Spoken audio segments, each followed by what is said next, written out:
halfway down and 4 more games to go to determine the winner on NA East of the DreamHack Grand Finals. We've had crazy moments. We've had crazy wins. Moments like this, Aspect sniping players with no scope at all. You can't do that, man. You really just can't, regardless. With 4 more games to go, people are going to try to decide and try to have a say on this. Frist is finally showing up in the way that he should have against Trashy in the final game. He takes the victory royale on Ball TW, joined by Shia Wager as always.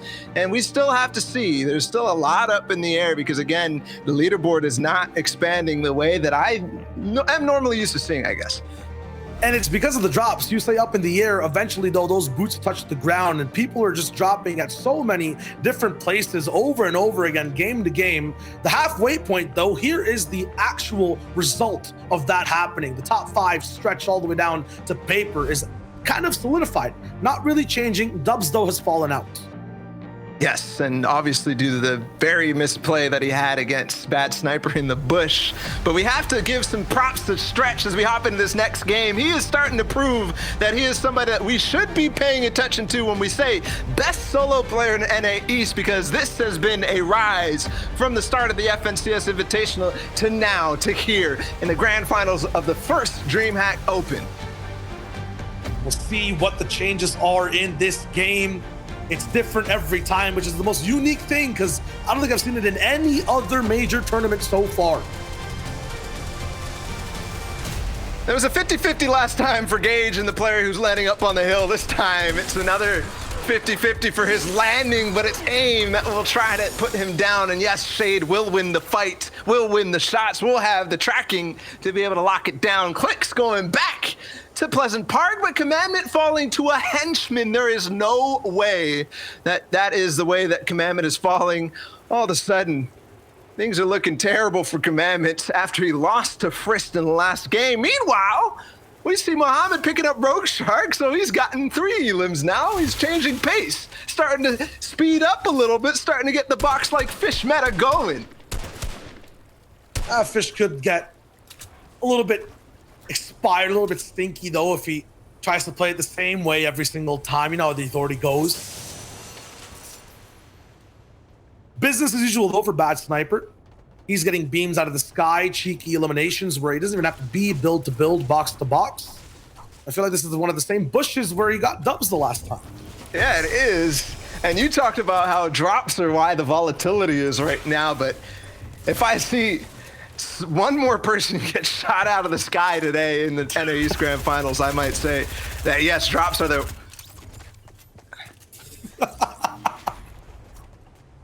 I might just drop out of this cast. I don't understand what's going on right now, NA East. I don't understand what's going on right now. There's 50-50s on all sides of the map. It's looking like people are losing complete hope. Jelty will get the chest, and there will be no materials on the one player who only has, oh, that was Roat, by the way. Somebody who's been playing pretty decently in terms of the fights, but just not quite making it there. I don't know. It's always third-party central, but right now it's just these 1v1s that are fizzling out in a matter of seconds. I feel like there's no strategy, there's no approach. It's just either hiding behind a wall for a slight second and missing a few shots, or an overall beam that never actually follows through. Moody here had an effect on, I believe, Mongrel and a few other people in the first game. Not really seen afterwards.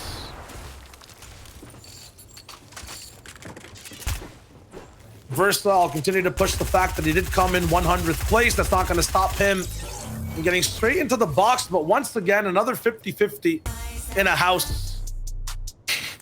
I like that one, though. I like that one slightly more because what Moody did had put himself, acted like he was behind the stairs. Acted like he was behind the stairs to be able to bait that player to join in.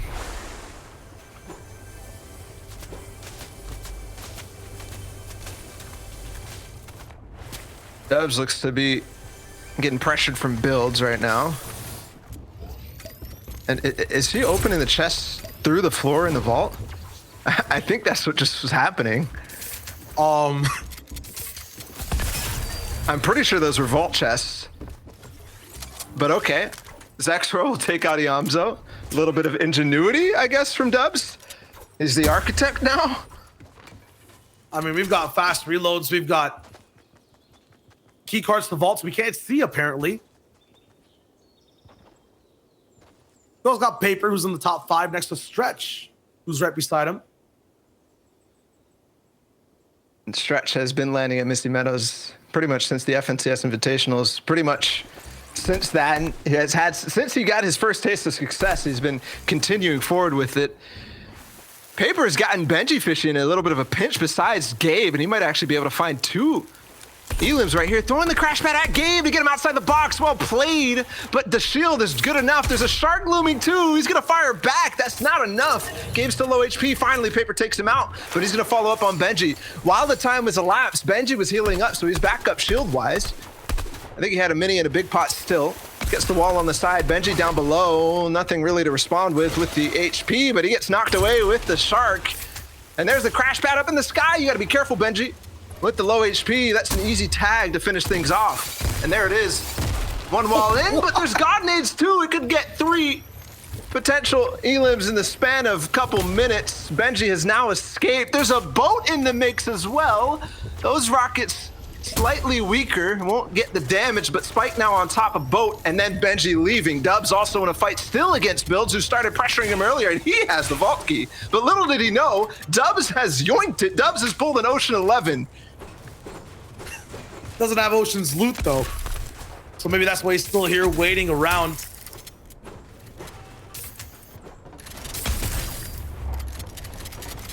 We'll try to see a sequel to the movie. You can just take the health bar away from Builds, and he does. That's a 12. That's a useless card too. I don't think he even needs that. Well, I don't know. I don't know how that works. I've heard of the ability to be able to do that in certain cases. But there might still be, like, the supply drop is probably still there. And I think there's more than 2 chests, so I don't know. Meanwhile, Creo got taken out by Vevi, who's also switched his drop multiple times. So Creo not having the best of days. On the third-party fight, too, I believe there was an individual who was landing at Authority. The name suddenly escapes my mind, who was there with those nades. So people on all sides of the map switching things up completely. Was Spike HD, who's been in so many fights against Cease, losing out against Mongrel sometimes too. Yeah, he was landing on the outskirts of everything. Speaking of outskirts, Chaotic, that's almost 6 shots landing with the AR. He will get back up to max HP right as a snipe shot comes in too, and misses the crash pad, unfortunately. It will pop. He gets the spray going just as the edit was coming out from the other side, the counter edit to try to get some return damage, return fire to slow Chaotic down, but instead Chaotic will spray right through and finish off the low HP opponent. And although the broadcast or the replay might be able to hide that name, I need to know exactly who that was if we can get a checkup on it, because we are near the Authority and some people are trying to run away. He didn't have the loot, so I highly doubt that that's somebody super consequential at the Authority. Meanwhile, another player gets beamed off the mountain. It's Aviv, and he dives into the small agency outpost on the side of Weeping Woods. Down in the basement, he can farm a little bit, but it's all metal, so really nothing here. There's 4 people on top of this house right now. And again, when we look at the pace of games, we're down to 76, so loosest game yet for everybody in the lobby. I feel like I know why this is happening. It's because I saw this entire little base, but don't see a name associated with it on the screen. Bizzle usually is the watchman of these grounds, of the gorge, of the henchman spot, controlling people moving in and out. It gives people the option, when he's not qualified for a grand final, to be able to move in, take a spot, move through the center of the map, get these third-party fights active. Maybe it's the lack of some of the top players in these games making these third parties, making these chaotic fights possible. For the first time, we see Booga and Mr. Savage in a little bit of a tussle. And both players look even. Spicy will make things different for Booga, though. He makes the edit, counters it. Mr. Savage on the backside, he's pinching, and Booga's quick, though, with the stair flip. And he's gotten out of that situation. Savage slows it down to try to heal. Everybody takes a little bit of a break to drink what they have and heal. Spicy will drop in and take Booga for the second time through the mid game, and that might be it for Booga. And a hope and dream that he had to get back up to that first top spot. Unfortunately, mid-game fights again. This time, one with Mr. Savage will get third-partied. Next, he's gonna drop in with Aviv and follow up on the shots that I assume it was him who caught him off the side of the mountain. Drops in the basement with no sound. This game's definitely going by faster. Divine's already working on his base. I don't think first zone's closed in. Illis also playing a little bit of season 3.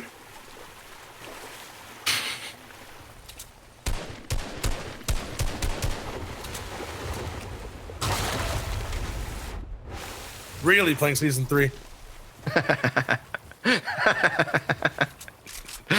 But he does something that I haven't seen people who really complain about the Sharks do. He kind of just moved away, gets a little higher. I think it's still chasing him though, so maybe I'll just eat my words. Right next to Mohamed. Let's see what Mohamed can do fighting against the pro player. He's gonna run away this time. What happened, Mohamed? A new box. A crash pad opportunity. A Shark also joining the fray. Here we go, crash pad in the box. Yes, he gets in. Mohamed, now what happened? What happened? Box like fish. He will get away though. Where did he go? I think Illist even lost track of him. I'm surprised to see Mohamed not pull out the SMG and get right in. He will get back up another box again, but again, high ping for Mohamed, low ping for Illist. And he even pops the mini, so he gets the time, he gets the space, he's making it work, but he has to now return against Illist. He's making this really hard for Illis to get. Now there's nades coming in. Expanded this fight so much that it's a beacon. More so than Authority usually is, and he's still healing up. Was on his wall.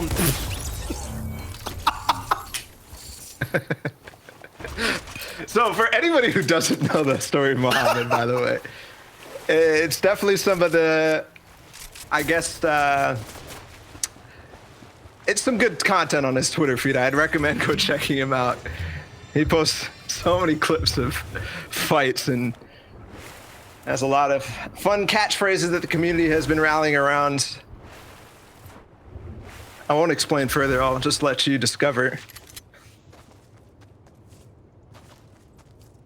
I think Illis definitely knows about it. Definitely a follower. Doesn't let it happen.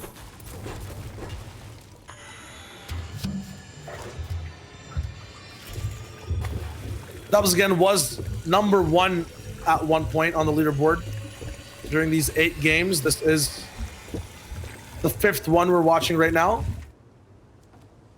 At the moment, he's dropped down significantly to 6th.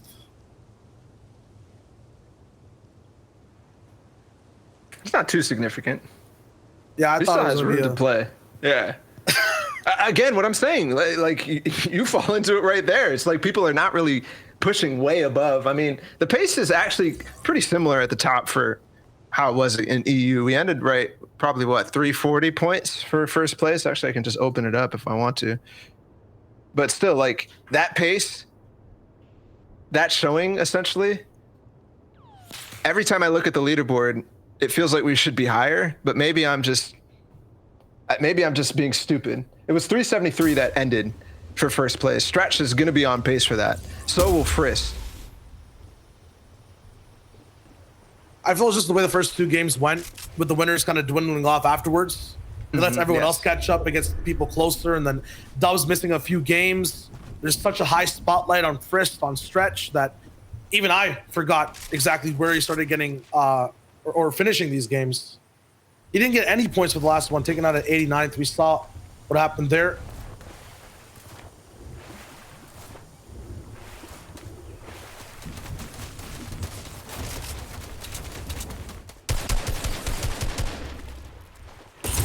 Illis will get a couple beams on the Spicy. Spicy was the player who took out Booga in Pleasant Park, got into his box, and Illis gets stuck on the crash pad.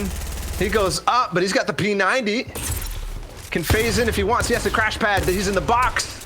Gets slight distance, and Mr. Savage, who was here earlier, will try to join in on the fray. He gets in the box, but that might not be it. Illis will put him right down. Mr. Savage takes a gamble on the HP of Illest, but he got the Cypher right back up. Actually, he didn't even really trade any damage on that first fight. And that will be fantastic stuff for Illest. 95 points right now. He can start to work back up, catch up to the 200 points that he needs. It's about 2 good games worth of points. His gameplay kind of reminds me of Llama yesterday. The way this game's kind of dwindling down in stacked size, 64 players left alive, and the fact that he's getting fast elims and stopping third parties in mere seconds. If you guys missed that game, it was basically a player who was nowhere near the top slots, but because of the aggressiveness and the fact that he was wrapping up fights over and over again in a W key lobby, he moved so close to qualifying almost towards the top 100, off by a few points. Bully, I mean, I guess your box can get hot sometimes, but that's the worst time to crack a window open. That was 200-0 from Al. Completely unaware. Full AR spray. That's so unfortunate. People ending up getting ended before they can even get started. I mean, it was the worst the game before. He got no scope by Aspect or by Animal. Oh, yeah. Oh, no. One of the two in a row. Games like that will certainly tilt you. Man, what a grind it's been for everybody playing DreamHack. This is probably one of the most grueling tournaments, especially if you didn't make it through on day 1 in Heat 1, having to play another 3 hours. And today, it's 5 hours essentially of the most difficult games.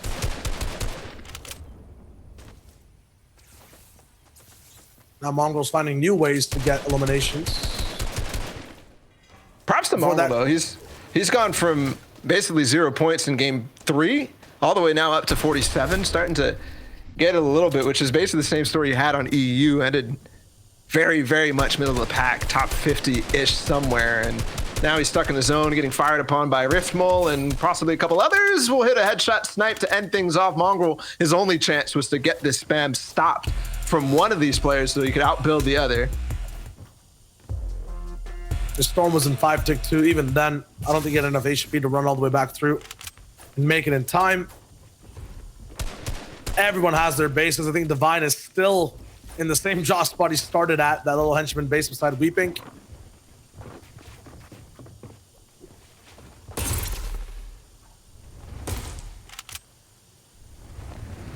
Is Rift just going straight for trick shots? Trying to. At least take it. Charlie with, I believe, Agers. No, it's Agers down below. Remember, Age was getting sniped by Mongrel. That's how his streak of points started. Charlie was at the top after game 2. Now is only at 96 points. Has not really risen since then.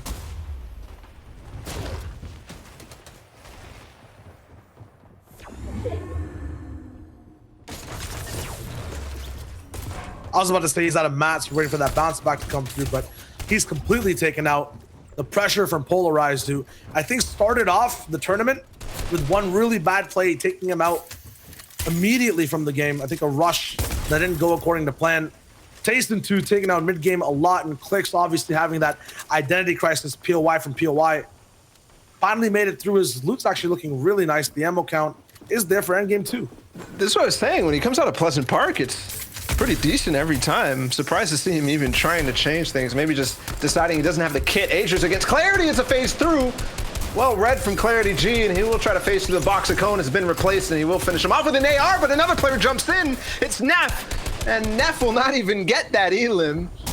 It's Divine who gets him from range. Clicks at the same time. He's in a box fight too.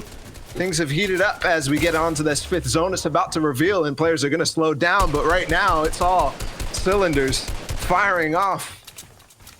Trying to knock him down. Silent still holding on, though. Going to pop one mini before getting into zone, and here's the 5th zone reveal. Though Silent might return, it's right on top of them, so this fight going to continue, and Clicks will finally break through as Silent turns his back and tries to escape down the hill. It will not be quick enough. Clicks, 2 eliminations now. Starting to heat up. Secured his drop, has a game plan for his bases. He's looking scary. Divine is too. Hasn't really moved that much, playing with information, going for long range beams. I think these two players will be the ones to watch for this game, as long as they have a favorable zone to play off of. Tabs now also caught in trouble. He was ultimate height beforehand, but it's Donnie who reigns supreme over everyone else. Zextro is towards that top spot. Here's Frisk, second to stretch in the entire tournament. 49 players up to live. The placement will start to come through for both players. Dubs is right beside him. Cody, another endgame warrior who plays kind of very similarly to Frisk towards that ninth zone, is also within the same area, within the vicinity. Stretch is in this game still up and well up there in terms of position in the zone. Cease up as well. Walkman still in this too. We don't give him enough credit for what he's done so far in this tournament. Sitting in 4th place right now. Trashy is live as well, right next to Frisk. This is Launchpad. Okay, deleted. He gets an upgrade on a charged shotgun. By the way, no shockwave grenade launcher for Frisk, so I believe it will be in the hands of Cody, who I saw making his way in the side of the map. He'll still be kind of in his element. He has that charged shotgun, legendary variety, and excess amount of bullets in it.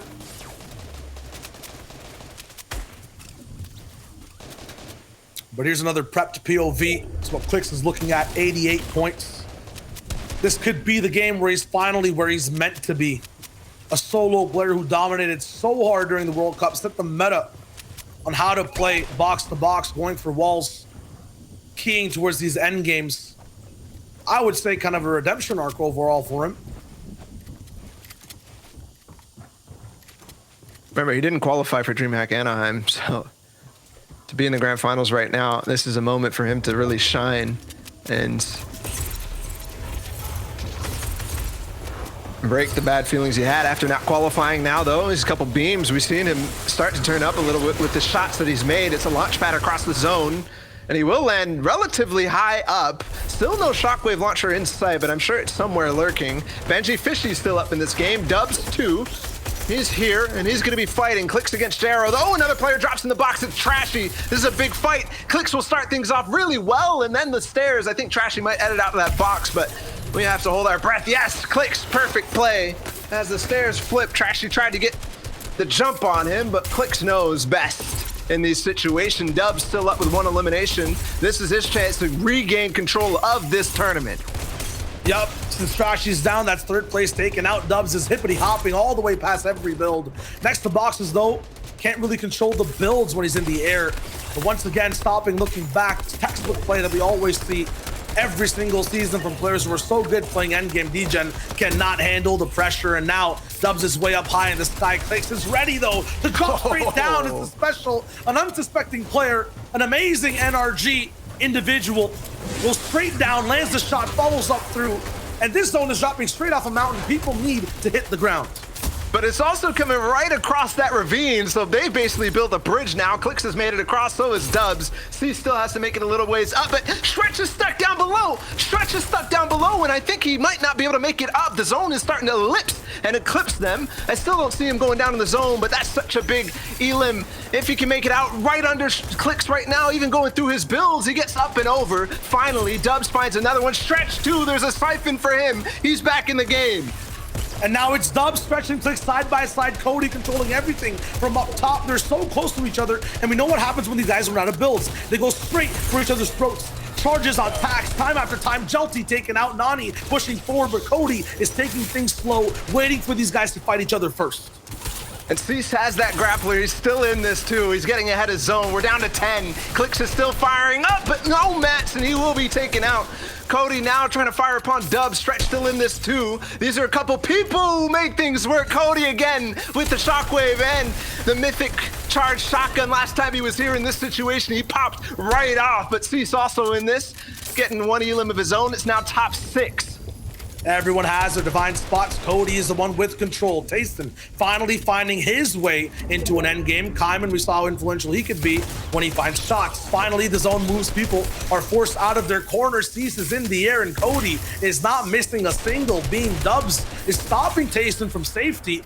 Stretches right behind him, finds a way to go underground, but Is this the dream he's looking for? Cease is the one being focused. He's the only person building next to the actual zone. Stretches all the way at the back. A sliver of HP. Dubs is shown all the way towards the back too. Stretch taken out. It's a three-way, one-box scenario. Dubs is looking for the shot. There it is. The third one connects, but no! Cody has the clap back again. It's Cody versus Cease. Can he get it for the second try? Cease will be up top. Cody with lesser health. He goes all the way around. Ring around the rosy. Cease up top looking for the spray. Cody's running out of mats. The final shot, it hits. Cease is now the one in trouble. Cody looking for the next one. He has builds. Cease is locked behind doors. Cody with a 360 shot to wrap out the game. 158 points, soaring to the top of the leaderboard. Caddy Corners is back, and Cody with the second attempt against Cease will win this time. We got 3 more games, and game 5 is coming right after this.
Welcome back, everyone, to the DreamHack Open featuring Fortnite. It is Grand Finals day for Europe and North American East region.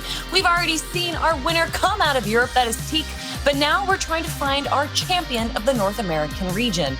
We have 3 more games to go. 5 games are finished, and it has been a crazy leaderboard. The top 20 are constantly bouncing around everywhere. Of course, joining me here, we have Shio and Bala. And the ending of that last game might have been the most stacked final 5 that we've seen so far. Yeah, you had Stretch, Dubs, Cease, and Cody Frist was a little bit lurking behind that. I think he fell in 20th place, but all these guys are starting to have a say, and we almost got close to a repeat victory, but finally that rematch that Cody had with Cease, he will win this one out, and he will start to rise up. He made it to 10th now. He wasn't anywhere really near that, but now he's up there. Let's take a quick look at the top 20 that we have right now with our updated leaderboards, because I want to see how these players are now fitting into the top 5 here. Liquid Stretch, easily the most consistent player we've seen in North American East, taking that first spot. Dubs in second, Frist in third. We have Walkman in fourth, and then Trashy sticking around in the top 5 in 5th place. But the one thing that I want to bring up about Stretch is that if you look at all of his placements, he hasn't placed third, or he hasn't placed higher than 4th in any of his games, but he's still winning. Bala, what is setting Stretch apart from the rest of the competition? It's just consistency. You mentioned his match history.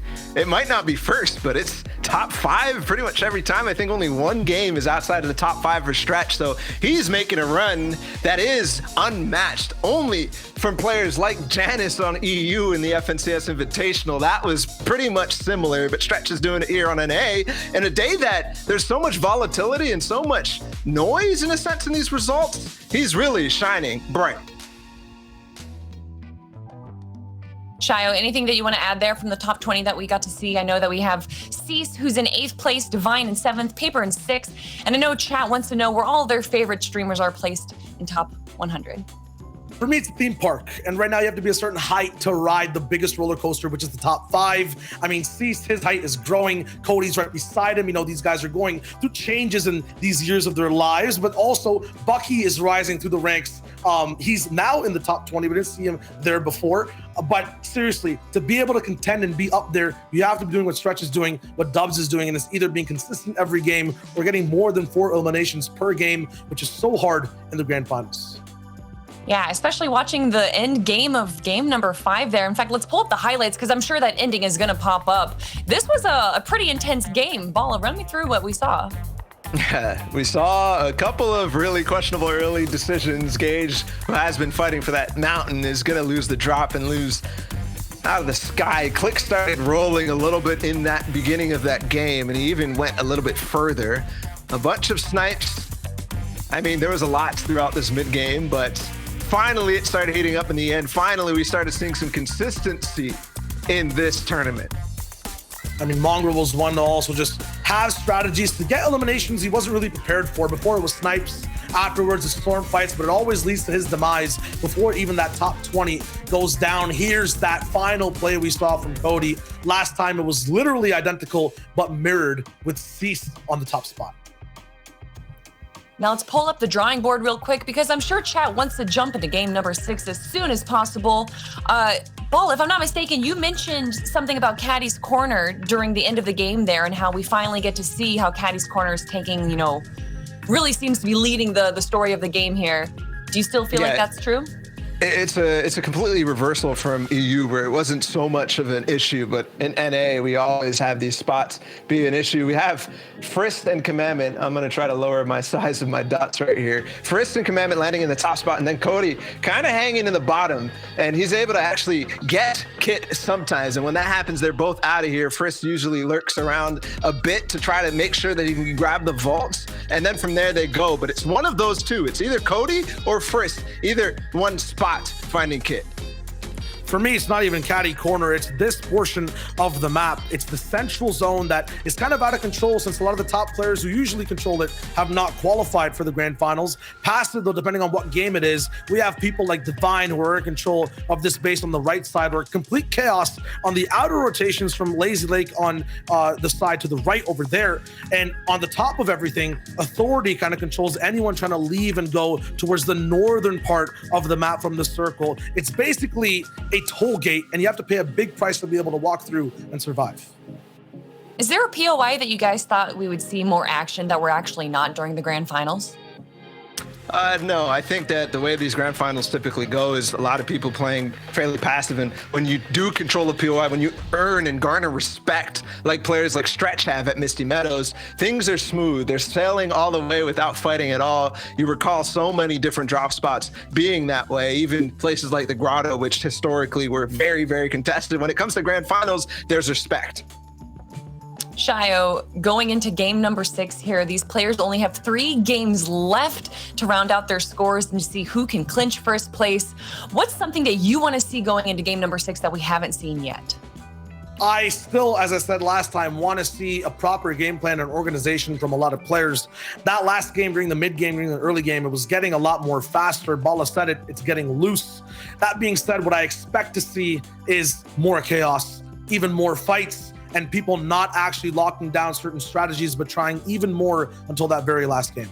But in the chaos, there's harmony, and that's what we saw in the last top 5 moments with Stretch and everybody else being there. Will it be chaotic? Will there be harmony? We're going to find out what happens in game number 6 after this quick break. Don't go anywhere.